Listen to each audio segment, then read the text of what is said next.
The morning sun cast beautiful colors across the crystal towers of Thesara Prime. The light danced through the tall buildings made of living crystal that the Villani people had grown over thousands of years. In the center of the city, the council chamber hummed with a soft, peaceful melody that the crystals made when they were happy. Yuna Kim stood at the large window of the council chamber, watching the morning activities below. Children played in the crystal gardens while their parents tended to the healing stones that provided medicine for their people. Everything looked normal and peaceful, just like it had been for the past 800 years. Council leader Kim, a voice called from behind her. Yuna turned to see Jiwan Li running into the chamber. The young communication officer looked worried and out of breath.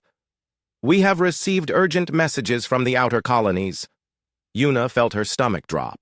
The Villani rarely had urgent messages. Their people lived quiet, peaceful lives. They were known across the galaxy as healers and artists, not fighters. "What kind of messages, Officer Lee?" Jiwan activated the crystal display in the center of the room. Images appeared showing dark, ugly ships hanging in the skies above their beautiful colony worlds. The ships were massive and black, with sharp edges that looked like weapons. They blocked out the sun wherever they went. These ships appeared 3 days ago above New Villana, Jiwan said, her voice shaking. Then yesterday they appeared above Crystal Bay Colony. This morning, we lost contact with both worlds. Elder Hyun Park walked slowly into the chamber. He was the oldest Villani alive, nearly 400 years old. His crystal skin had turned a deep blue color that showed his wisdom and age. When he saw the images, his face became very sad. "Show me everything," he said quietly. Jiwan touched the crystal controls. More images appeared. The beautiful crystal cities of their colonies were now broken and burning. Strange creatures in dark armor walked through the ruins, taking Villani, people away in chains. The peaceful crystal gardens were destroyed, replaced by ugly metal structures. "Who are they?" Yuna asked, though she was afraid she already knew the answer. "The markings on their ships match the descriptions we have heard in council meetings," Elder Hyun said slowly. "These are the Krex Horde." The name made everyone in the room go silent. The Krex were known across the galaxy as destroyers. They came to worlds, took everything valuable, and either killed everyone or made them slaves. No one had ever successfully fought them off. They were too strong, too many, and too cruel.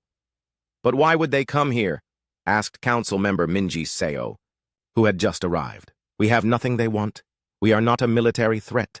We have signed all the protection agreements with the major galactic powers." Elder Hyun sat down heavily in his crystal chair. "The Krex do not care about our agreements. They see our crystal technology and our peaceful nature as weakness to exploit." More reports came in throughout the day. Colony after colony fell silent. The few escape ships that managed to get away brought terrible stories. The Krex showed no mercy to anyone. They destroyed the crystal gardens that took centuries to grow. They stole the healing stones that the Villani used to help sick people across the galaxy.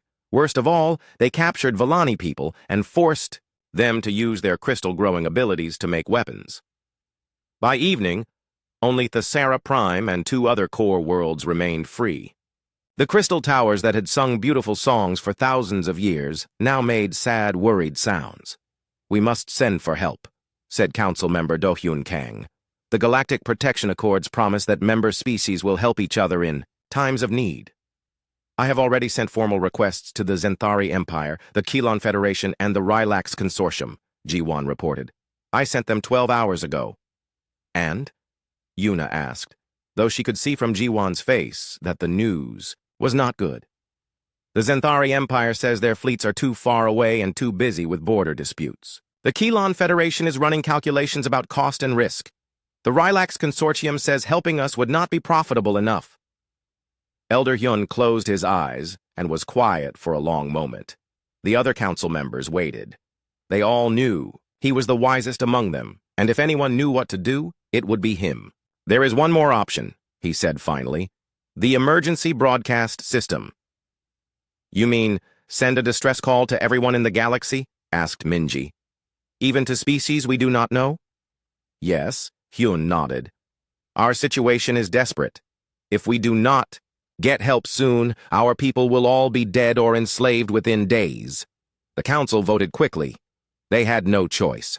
Jiwan ran to the main communication center, which was built inside the largest crystal tower on the planet. The tower reached high into the sky and could send messages to the farthest corners of the galaxy. As Jiwan prepared the emergency broadcast, more bad news arrived. The Krex ships had reached the edge of their solar system. They would be at the Sara Prime within 2 days. "Council leader," Jiwan called from the communications center. "The broadcast is ready. What should I say?" Yuna thought carefully. This might be their last chance to speak to the galaxy. What words could make strangers care enough to help people they had never met? "Keep it simple," Elder Hyun advised. "Truth is more powerful than fancy words." Yuna nodded and walked to the communication crystal. She placed her hands on its smooth surface and felt its power connect with her thoughts. Across the galaxy, every species with communication technology would hear her words. "This is the Sara Prime in the Vellani system," she began, her voice carrying across the stars. "We are under attack by the Krex horde. We are a peaceful people. We have no weapons and no military. We cannot defend ourselves." She paused, watching. Through the window as the first Krex scout ships appeared in their sky like dark spots against the beautiful sunset. "Our colonies have fallen. Our people are being killed or enslaved. We have asked for help from our allies, but none will come. We are alone." Outside, the crystal towers began to sing a sad song as they sensed the approaching danger. "Please," Yuna continued, "anyone who can hear this message, we need help. We do not have much time. We are not asking you to die for us. We are just asking you to remember that we exist, and that we tried to make the galaxy a more beautiful place." She took her hands off the crystal. The message was sent, traveling faster than light to every corner of the galaxy. Now all they could do was wait and hope. That night, as the Krex ships moved closer, the Vellani people gathered in the Crystal Gardens. They sang their ancient songs and shared their stories. If these were to be their last days, they would face them together, with dignity and grace. High above in the communication tower, Jiwan monitored the galaxy for any response to their call for help. Hour after hour passed with nothing but silence. The major galactic powers had already said no. The smaller species were too weak or too afraid to help. As dawn approached and the Krex ships prepared to attack, Jiwan was about to give up hope. Then something appeared on her screen. A transmission was coming from a remote part of the galaxy, from a system most people had forgotten about. The signal was weak and the technology seemed old, but the message was clear. Message received. Help is coming. It was signed simply, Earth Space Command. Jiwan had heard of Earth. Most people in the galaxy had heard of Earth, though usually in whispers and warnings. Humans were one of the newest species to achieve space travel, and they had a reputation that made other species nervous. They were said to be unpredictable, aggressive, and absolutely refused to give up even when they should. As the Krex ships began their final approach to the Sara Prime, Jiwan wondered if their call for help had just brought an even more dangerous species to their world. The emergency meeting room in the Zenthari Empire's capital was filled with tension. Admiral Minho Choi stood before a large display showing the Vellani distress call. Around the table sat the most powerful military leaders in the galaxy's strongest empire. "The Vellani are asking for help," said General Su-Yon Bei, her voice cold and practical. "But look at this map. Their system is on the far edge of our territory. It would take our fleets weeks to get there." Admiral Choi nodded. "And while our ships are gone, the Kelon Federation might attack our border worlds. We cannot leave our own people unprotected to save strangers." "The Vellani have been useful to us," admitted Admiral Kyung Ryu. "Their healing crystals have saved many of our soldiers. But they chose to be pacifists. They chose to have no weapons. Why should we pay the price for their choices?" The Zenthari Emperor, an old warrior named Hyun Kim, listened to his advisors. Finally, he spoke. "The Zenthari Empire has survived for 3,000 years because we are practical. We help our allies when it benefits us. The Vellani system is too far away and too expensive to defend. Send them our regrets." On the other side of the galaxy, the Kelon Federation held their own meeting. The Kelon were known for being very smart and very logical. They made all their decisions based on mathematics and science. I have run the calculations 17 times. said Science Director Sora. Nam, standing before a wall of glowing numbers. If we send our fleet to help the Villani, we have a 68% chance of losing at least half our ships. And what about the Kreks? Asked Fleet Commander Yegio. If we fight them now, will they attack us later? The probability of a Krek's attack on our core worlds increases by 43% if we interfere with their conquest, Sora replied. The logical choice is clear. We should not help the Villani. The Kelon Council voted. The decision was unanimous. Logic said, to stay away, so they would stay away. In the merchant halls of the Rylax Consortium, the discussion was much shorter. Trade Minister Jemin Yu looked at the profit reports while listening to the Villani distress call. How much money do we make from trade with the Villani system? He asked his assistant. About 2% of our total profits, came the reply. And how much would it cost to send a military fleet to help them? At least 50 times what we make from them in a whole year. Jamin turned off the distress call.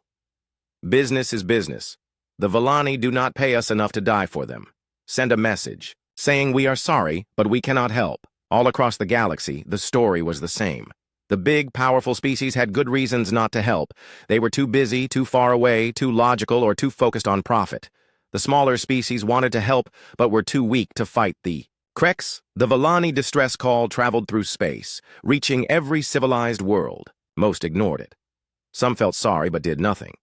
A few sent messages of sympathy, but no ships. Far away from the main part of the galaxy, in a small solar system that most people forgot existed, the distress call reached Earth. The human space monitoring station on Luna Base picked up the signal in the middle of the night. Captain Yunji Lim was drinking coffee and reading reports when the message came through. She listened to Yuna Kim's words with growing anger. Another peaceful species was being destroyed, while the galaxy's great powers did nothing. Get me President Kang, she ordered.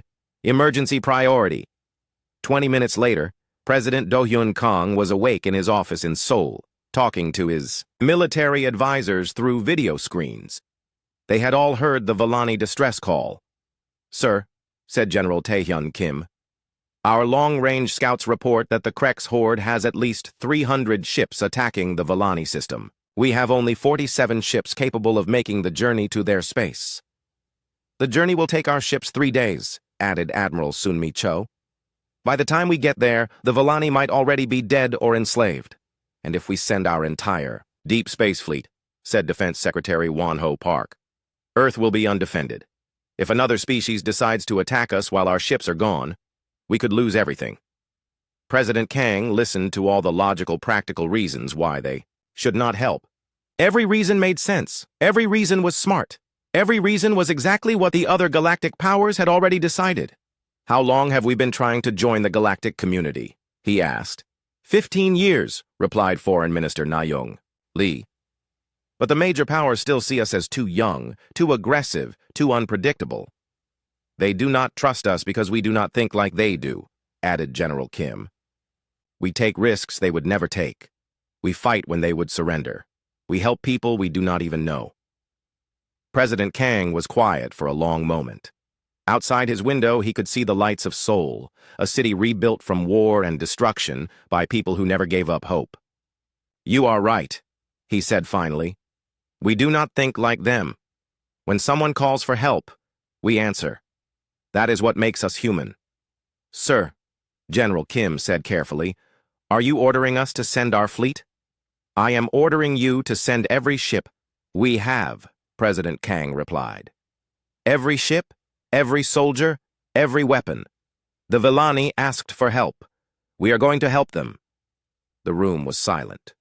Everyone knew this was either very brave or very stupid. Maybe both. Sir, Admiral Cho said quietly. This could be the end of the human space program. If we lose our fleet, it will take decades to build new ships. Then we better not lose, President Kang said with a smile. Send the message to the Villani. Tell them help is coming. Within hours, every human spaceship was preparing to leave Earth. The ESV Indomitable, the ESV Defiance, the ESV Liberator, and 44 other ships. Some were military vessels. Others were exploration ships fitted with whatever weapons they could find. A few were cargo ships that volunteered to carry extra supplies. Captain Tae-hyun Kim stood on the bridge of the Indomitable as the fleet prepared to jump to faster-than-light speed. His communications officer, Lieutenant Minji Seo, had just finished sending their message to the Volani. "What did you tell them?" he asked. "I kept it simple," she replied. "I said, Volani people, this is the Earth Space Fleet. We received your call for help. We are coming to get the Kreks off your world." "Good," Captain Kim nodded. "Let them know that when humans make a promise, we keep it."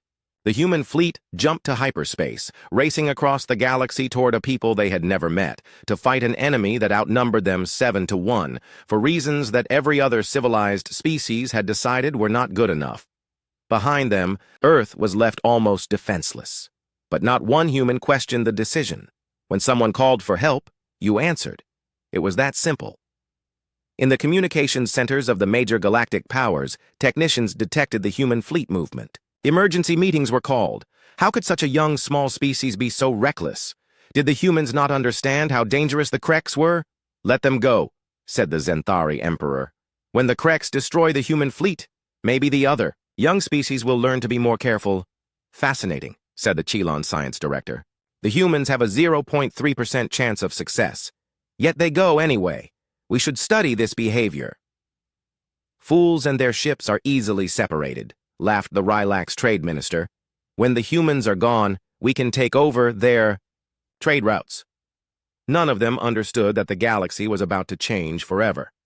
The species they all feared and avoided was about to show them what real strength looked like. 3 days had passed since the Volani sent their call for help across the galaxy. The Kreks horde now surrounded Thessera Prime like a dark cloud. Their massive ships blocked out the sun, casting ugly shadows over the beautiful crystal city below. In the council chamber, the remaining Volani leaders watched their world die slowly. The Kreks had not attacked the main city yet, but they did not need to. They controlled the skies, the space around the planet, and all the ways in and out of the system. "They are taking their time," said Elder Hyun Park, his crystal skin now glowing a deep red color that showed his anger and fear. "They want us to suffer before they destroy us." Yuna Kim stood at the great window, watching Kreks fighter ships patrol the skies above their city. "Any word from our allies?" she asked, though she already knew the answer. Ji-Won Lee looked up from her communication crystals with sad eyes. The Zenthari Empire sent a formal letter of regret. The Kelon Federation transmitted a mathematical analysis explaining why they cannot help. The Rylax Consortium offered to buy any survivors as workers for their trade ships. "So we are truly alone," whispered Council Member Minji Seo. "Not completely," Ji-Won said quietly. "We did receive one response. From Earth." The room became silent. Everyone in the galaxy had heard stories about humans, though most people hoped they would never meet them. Humans were young, barely 200 years in space, but in that short time they had gained a reputation that made even the Zenthari nervous. "What did they say?" asked Elder Hyun. "That help was coming," Ji-Won replied. "But that was 3 days ago. If they were really coming, they should be here by now." Outside, warning alarms began to sound. The Kreks were moving their ships into attack. Positions. It looked like they were finally ready to begin the real assault on Thessera Prime. "Council leader," called a young Volani from the sensor station. "I am detecting new ships entering the system. But these are not Kreks ships." Everyone rushed to the sensor displays. On the screen, they could see new contacts appearing at the edge of their solar system. The ships were much smaller than the Kreks vessels, and they had a completely different design. "Can you identify them?" Yuna asked. The sensor operator worked with his crystal computers for several minutes. When the answer came back, his face turned pale with shock. "The computer says they are human ships, Earth Registry." A strange silence filled the room. The Volani had asked for help from their allies and been refused. The only species that answered. Their call was the one that most of the galaxy feared. "How many ships?" Elder Hyun asked. 47, came the reply. "Against over 300 Kreks vessels." The numbers were impossible. No sane military commander would attack with such poor odds. But everyone knew that humans were not always sane, at least not in the way other species understood sanity. Ji-Won's communication crystals suddenly came alive with an incoming message. The signal was strong and clear, using basic galactic standard. Language. The Sarah Prime, this is Captain Tae-hyun Kim of the Earth Space Vessel Indomitable. We received your call for help. We are here to get the Kreks off your world. Yuna took a deep breath and activated the response crystal. Captain Kim, this is Council Leader Yuna of the Sarah Prime.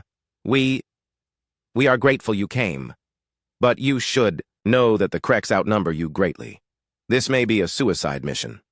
There was a pause before the human captain replied. When he spoke again, there was something in his voice that the Villani had never heard before from any space-traveling species. It was not fear or calculation or hesitation. It was simple, absolute determination. Council Leader Yuna, we did not come here to count ships. We came here to keep a promise. Please instruct your people to take shelter. We are about to engage the enemy. The communication ended. On the sensor displays, the human ships were moving into attack formation. They were so small compared to the Kreks vessels that they looked like insects attacking elephants. They are going to die for us, whispered Minji Seo. Strangers we have never met are going to die trying to save us. Elder Hyun Park was very quiet, for a moment. When he spoke, his voice carried the wisdom of his 400 years. Perhaps we have learned something important today. Perhaps being civilized has nothing to do with how long you have been in space or how advanced your technology is. Perhaps it has to do with what you do when someone needs help. The first shots of the battle lit up the dark space around the Sarah Prime. The human ships moved in ways that surprised everyone, including the Kreks. Instead of forming traditional battle lines, they scattered and attacked from all directions at once.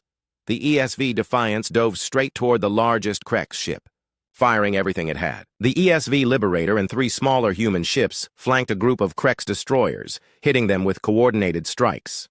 The ESV Indomitable led a direct assault on the Kreks command ship, ignoring the smaller vessels that tried to stop it. They fight like madmen, breathed the sensor operator. No, said Elder Hyun, watching the battle with growing amazement. They fight like people who believe in what they are doing. The Kreks had expected an easy victory. They had fought many species before, and all of them followed predictable patterns.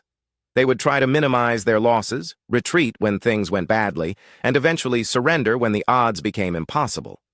But the humans did none of these things. When the ESV Courage took heavy damage, instead of retreating, it rammed itself into a Kreks battleship, destroying both vessels. When human fighters ran out of missiles, they used their ships as weapons, crashing into Kreks gun positions. This is impossible, said Kreks Fleet Commander Vextar from his flagship. These humans have no chance of winning. Why do they keep fighting? His intelligence officer, a scared-looking creature named Corlan, checked the reports again.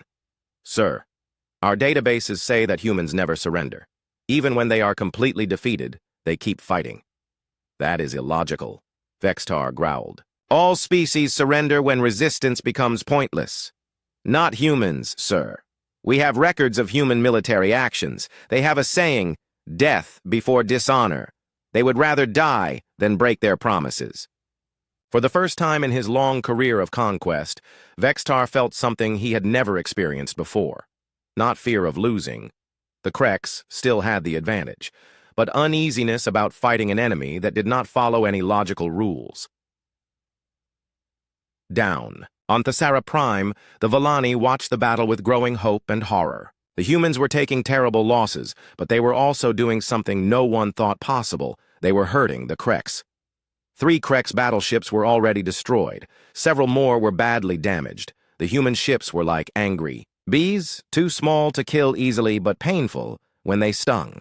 Council Leader, Jiwon called from her station. Captain Kim is requesting permission to land ground forces on our planet. Ground forces? Yuna was confused. Why would they want to? Land soldiers here? He says the Kreks have taken hostages in our eastern cities. His ground troops want to free them. Elder Hyun Park shook his head in amazement. They are not just fighting the Kreks ships. They want to save our people too. Give them permission, Yuna said immediately. Tell them they can land anywhere they need to. As the space battle continued above, human dropships began landing on Thesara Prime. Soldiers in strange armor poured out, carrying weapons the Villani had never seen before. They moved with purpose and speed toward the captured cities.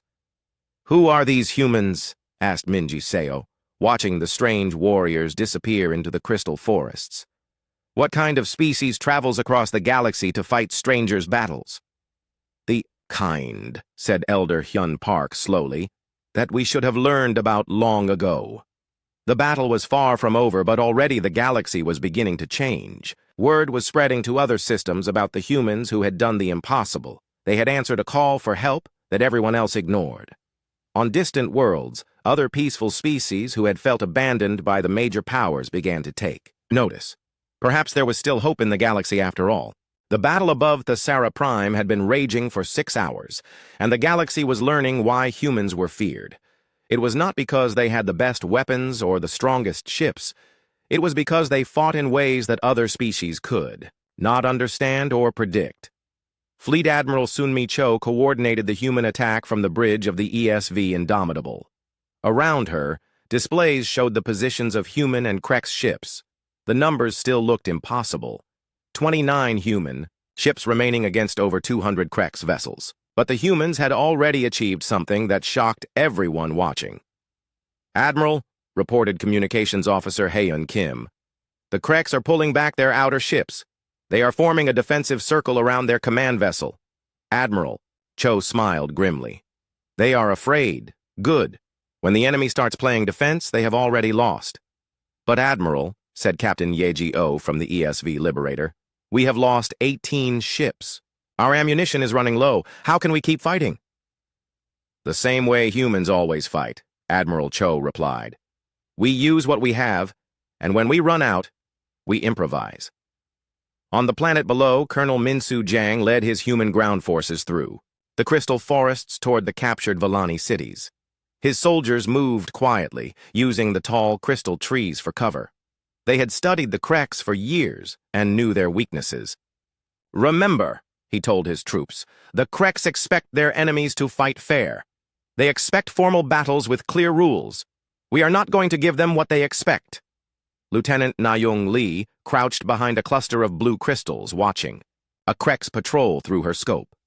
"Colonel, I count 12 Krex guards around the prisoner compound. They have heavy weapons." "Perfect," Colonel Jang replied. "While they are watching for a frontal attack, Sergeant Hajin An will take his team around back. When they hear our distraction, they move in." This was not how most galactic species fought wars. The Zenthari preferred massive battles with honor and glory. The Qilon used mathematical precision and overwhelming force. The Rylax hired others to fight for them, but humans had learned warfare on a planet where survival meant adapting to anything.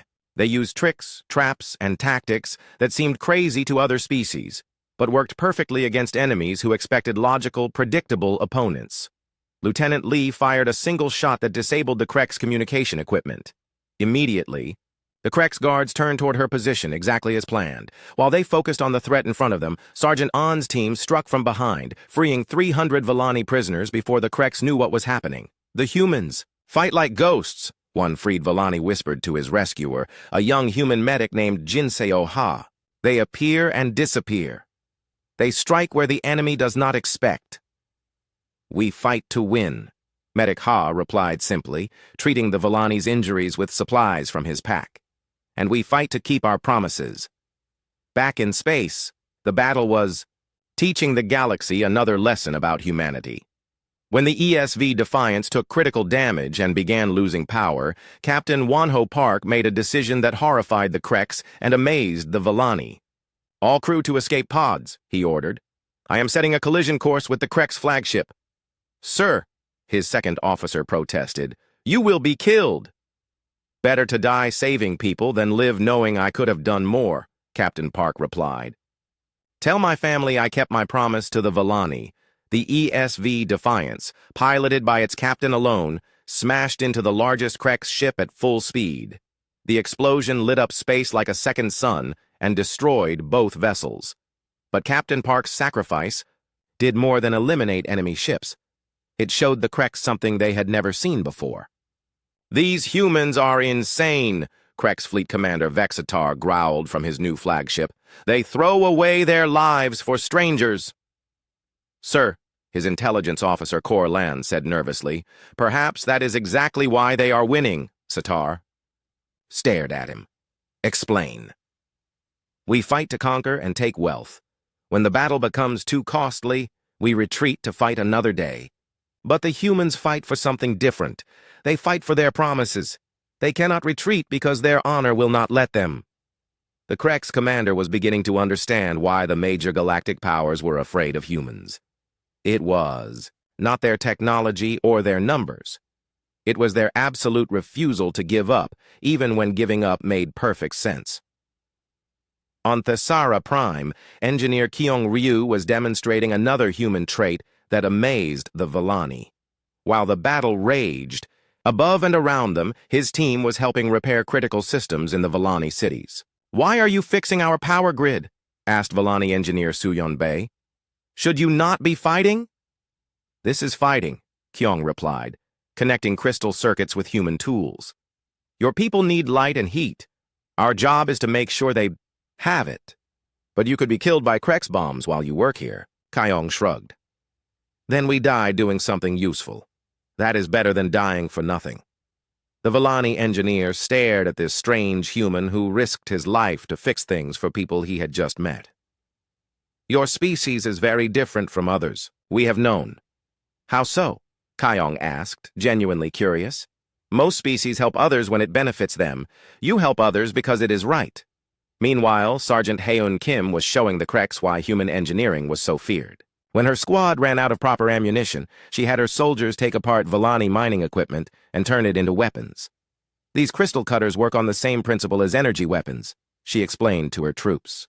"We just need to modify the focus and increase the power." Within an hour, her team had created improvised weapons that could punch through Krex armor.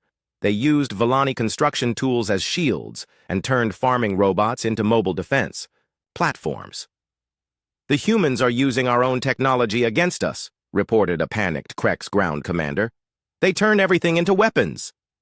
This was another reason why other species feared humans. They could fight with anything, anywhere, under any conditions. While other species needed perfect equipment and ideal situations, humans could turn a peaceful farming world into a fortress using whatever was available. The space battle reached its climax when Admiral Cho made a decision that no other species would have attempted. With only 15 human ships remaining, she ordered a direct assault on the Krex command fleet. "Admiral," Captain Tae-hyun Kim protested from the bridge of the Indomitable, "there are still over 100 Krex ships protecting their commanders. We cannot break through." "Watch us," Admiral Cho replied. The remaining human ships formed a tight formation and flew straight toward the heart of the Krex fleet.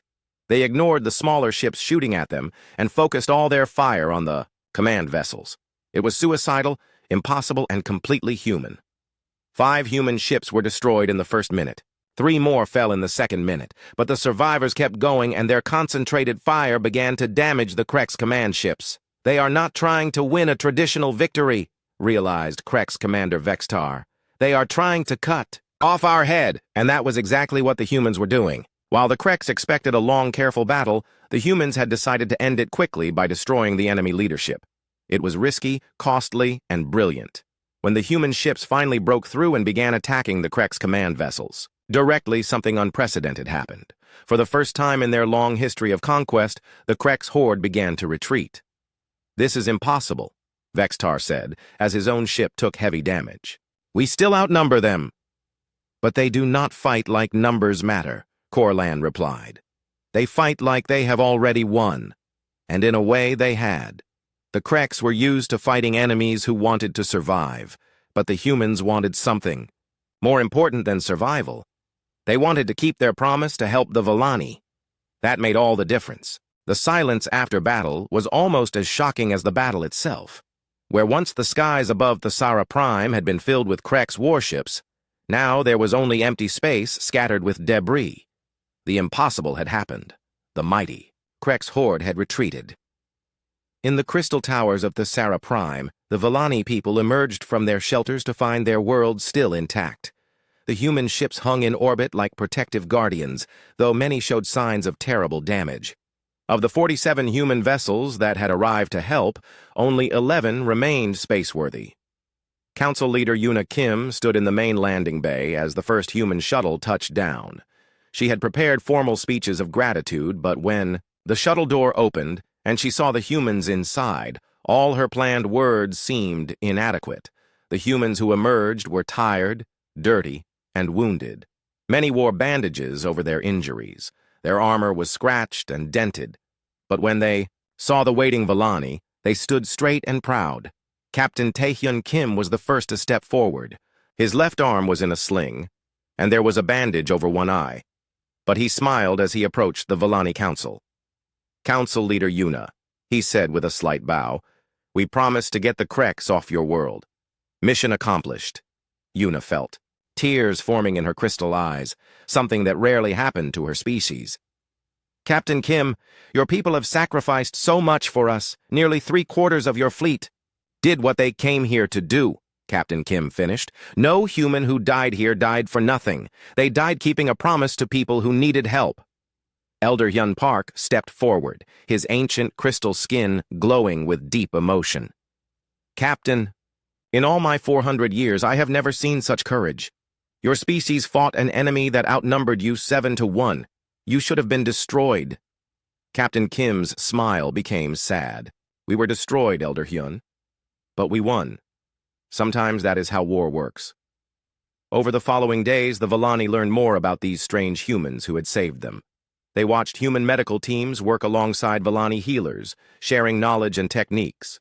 Human engineers helped rebuild damaged crystal towers, learning the Villani construction methods while teaching their own. Healer Minji Seo found herself working closely with human medic Jin Seo Ha in the main medical center. She was amazed by how the humans treated their own wounded. "Your soldier there," she said, pointing to a human with severe injuries. "He should be in bed, resting. Why is he trying to help repair our communication systems?" Medic Ha looked at the wounded soldier, Sergeant Do-Yun Kang, who was indeed working on crystal circuits, despite having 3 broken ribs and a concussion. "Because the job is not finished," Medic Ha explained. "Sergeant Kang knows that your people need communications working to contact your other colonies. His injuries can wait, but he could make his injuries worse." "Yes, but other people need help more than he needs rest." This was something the Villani struggled to understand. Their culture valued healing and preservation above all else, but the humans seemed to value duty and service even above their own well-being. Engineer Kyung Ryu was working with a team of Villani to restore power to the eastern cities when he overheard a conversation that troubled him. "The humans are so strange," said Villani worker Nayung Lee. "They work 20 hours a day helping us rebuild, but they barely speak about their own needs. I asked Sergeant Hajin An what humans want as payment for helping us," added Villani coordinator Yeji Oh. He seemed confused by the question. Kyung paused in his work. "Payment? Well, yes," Nayung said. "Every species that has helped us before wanted something in return. Trade agreements, mining rights, political alliances. What do humans want?"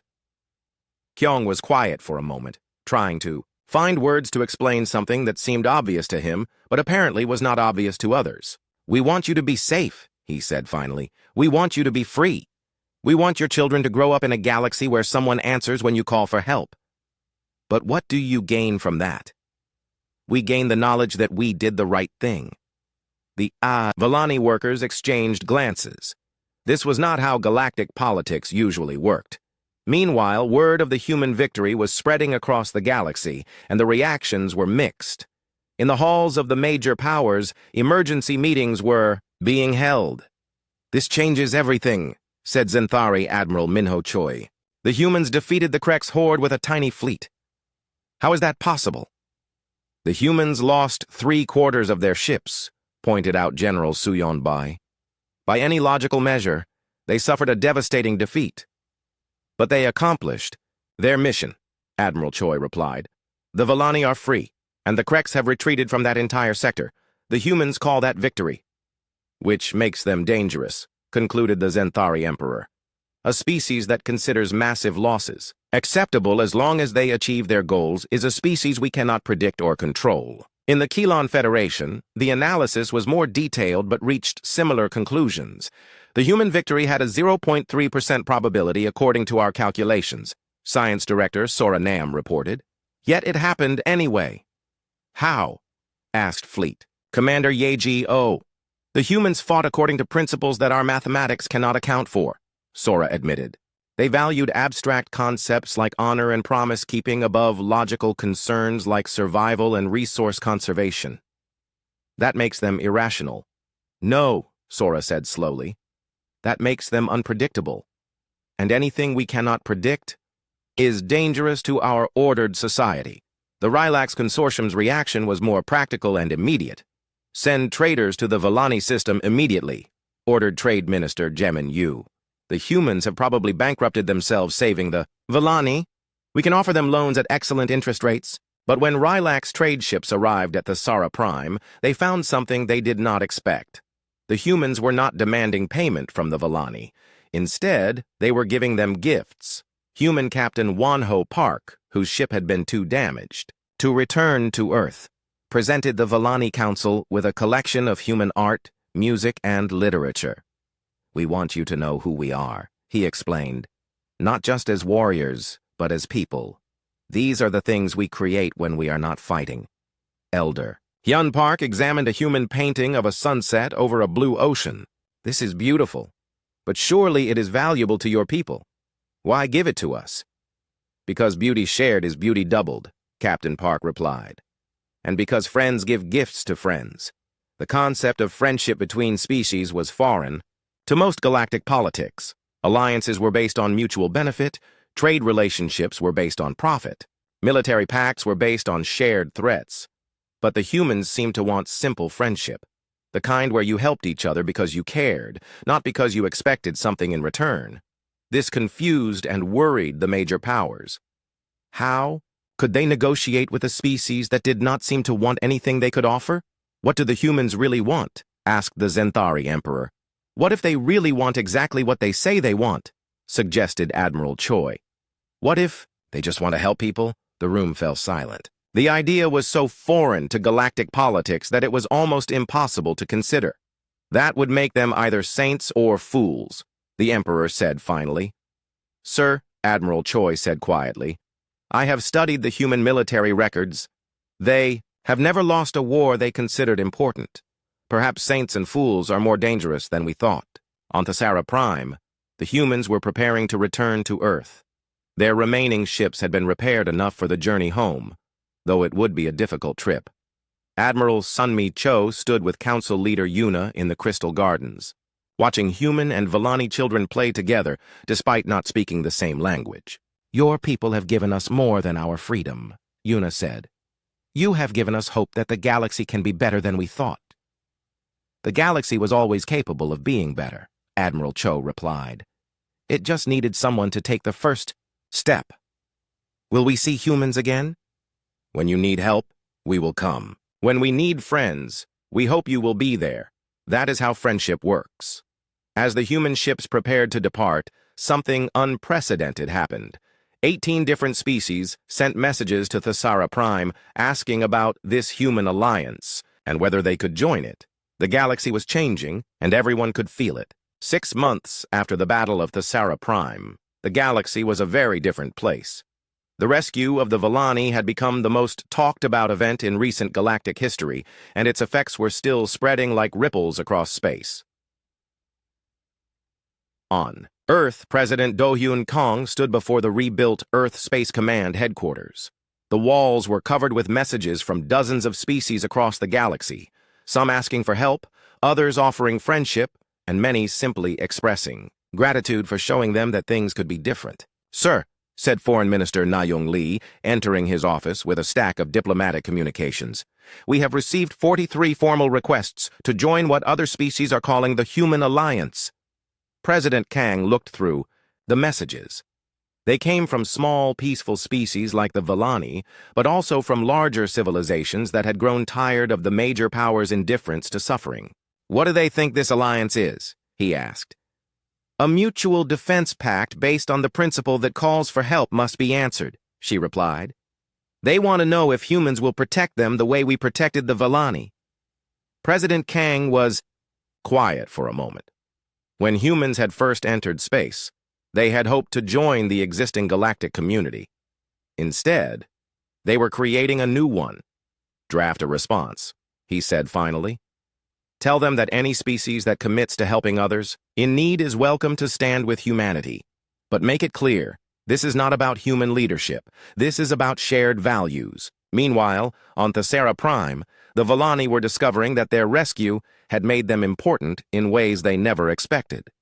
Minister Hajin An led the Vellani diplomatic mission that was traveling to worlds across the galaxy, sharing their story and challenging the major powers' policies. The Vellani were dying, and the so-called civilized powers did nothing, he said to the Assembly of Minor Worlds on the neutral planet of Sanctuary. "Only the humans came to help. What does that tell us about who is truly civilized?" His words carried weight, because everyone knew the Vellani had no reason to lie. They were known across the galaxy for their honesty and peaceful nature. When they spoke about the human rescue, other species listened. Elder Hyun Park, despite his advanced age, had become one of the most influential voices in galactic politics. His simple question, "What good is civilization if it allows evil to triumph while good people do nothing?" was being quoted on worlds throughout the galaxy. The emergency response covenant that grew from these discussions was unlike any agreement in galactic history.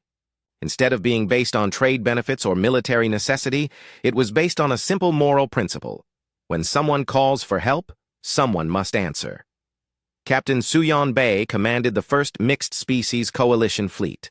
Her ship, the ESV Harmony, carried a crew of humans, Vellani, and 12 other species that had joined the new alliance. She had been skeptical about whether such different species could work together, but the results surprised her. "The Vellani healers keep our crew healthy in ways human medicine cannot match," she reported to Earth Command.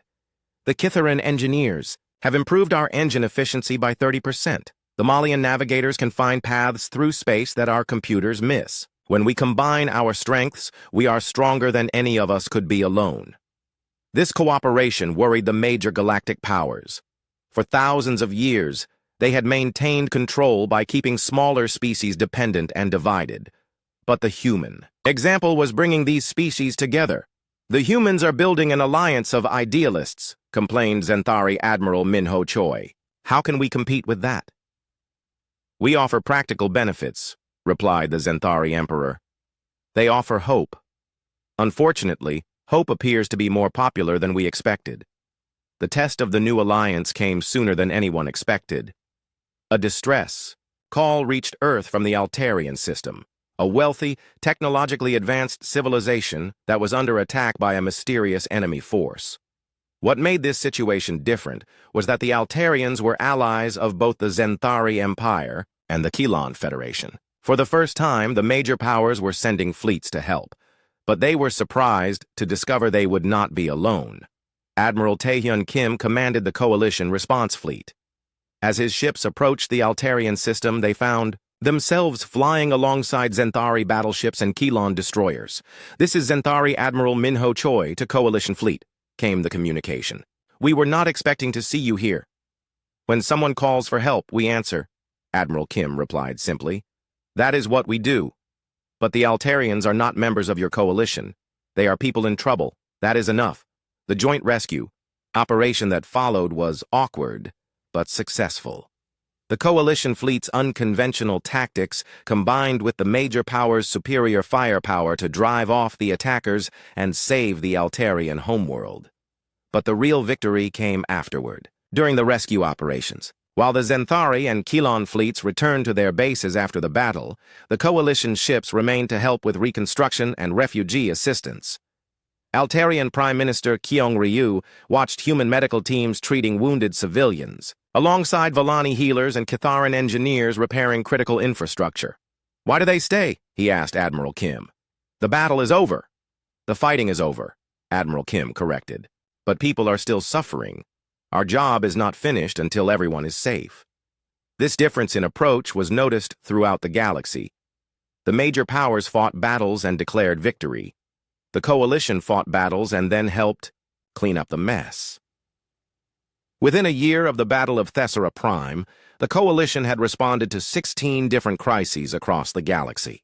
They stopped pirate raids, delivered supplies to disaster areas, mediated conflicts between species, and always offered help to anyone who asked. The major powers found themselves in an impossible position. They could not criticize the coalition's actions without looking heartless, but they could not match the coalition's moral authority without changing their own fundamental nature. The humans have created something new, admitted Keelan's science director Sora Nam in a classified report. They have made compassion into a form of power. How do we fight compassion? Asked Fleet Commander Yegio. We do not fight it, Sora replied slowly. We either join it or become irrelevant. The story reached its climax when a new distress call reached the galaxy, this time from a Zenthari colony world under attack by an unknown alien force from outside the galaxy. The Zenthari Empire, proud and independent for millennia, found itself asking for help. President Do-hyun Kang received the request in his office on Earth. The irony was not lost on him. The same empire that had refused to help the Villani was now asking the coalition for assistance. What do we do, sir? Asked Admiral Sunmicho. The Zenthari have never been our friends.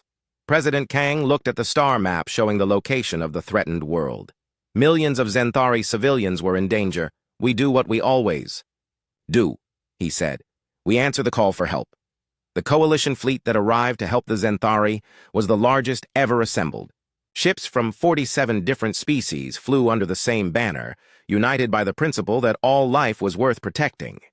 Emperor Haeun Kim of the Zenthari Empire stood on the bridge of his flagship, watching the coalition fleet position, itself between his people and the alien invaders. Beside him stood Captain Yoonji Lim of the ESV Liberator. Why? The Emperor asked quietly. We did nothing when your friends needed help. Why do you help us? Captain Lim looked at him with the steady gaze that had become characteristic of human leaders. Because that is what you do when someone calls for help. That is what makes us human. And now, it is what makes us a coalition. The battle that followed was fierce, but the outcome was never in doubt. The combined fleets of 47 species, fighting for the principle that all life mattered, drove off the alien invaders and saved the Zenthari world. In the aftermath, something unprecedented happened.